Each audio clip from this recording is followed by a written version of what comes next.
Sa number 4, ginsugura ng dry run para sa tracking system sa paghakot sang basura sa syudad. Gamit ang cellular phone, sarang nang ma-monitor sang publiko kung diin ang mga dump trucks nga magahakot sang basura kada adlaw. Yari ang report. Ang mapasiguro nga nagalabay sa ilang rota ang mga dump trucks para maghakot sang basura kag ang mababaskog pa ang waste collection program kabahin sa mga kabangdanan nga ginlunsar sa IPM Construction Development Corporation ang phone-based tracking system. Gamit ang tracking app sa cellphone, pwede nga ma-monitor sang pumuluyo kung diin ang mga dump trucks agud masigurado nga nahakot ang ila basura kay real-time ang tracking system. This time aton nga testingan kung bala nagagana real-time kag accurate ang tracking system nga ginagamit sa IPM sa paghakot karon sang ilang basura diri sa syudad.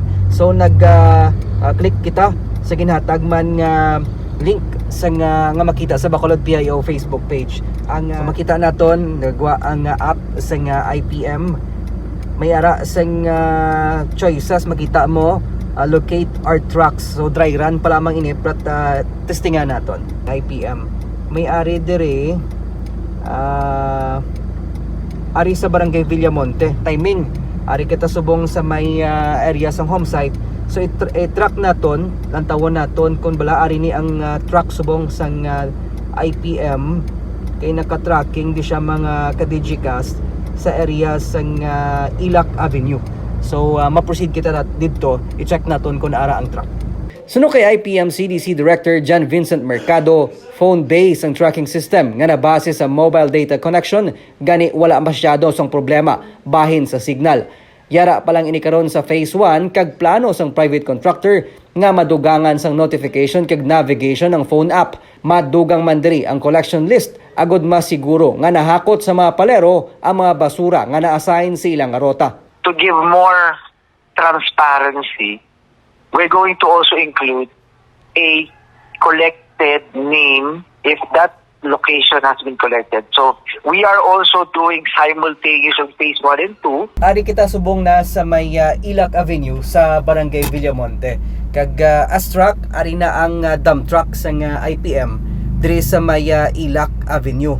Kag kung tan-awon ninyo, ari gid siya sa aton karon nga atubangan. So, real time mga ka-digicast ang tracking system nga sa dry run karon nga ginapatigayon sa IPM CDC sa paghakot sa mga basura diri sa syudad sang Bacolod. Sa tracking system nakalistang dump truck number pati ng driver kag ang iya sini nga cellphone number. Gin-testing man naton nga makontak ang driver sang ginasundan naton nga dump truck. Ugaling wala nagasabat ang driver, amo nga ato na lang siya ginsaka sa yaman nga dump truck. Amuning truck mo, nakabutang COMP 057 o Jimboy Ferrer, ikaw ne? Nakabutang sa sa truck number mo ang cellphone number mo, which is hindi gali mo sa number mo. Sige. Number mo, sir. I-update mo sir ang number mo ha. Okay, para okay, sir. sige lang, wala problema. Bakit test run pa malang ni? What list na balanta nga muna. Okay. Hindi po dahil may gatawag, ga-drive ka, santra? Hindi man kayo gagamit mang ko AirPods, sir.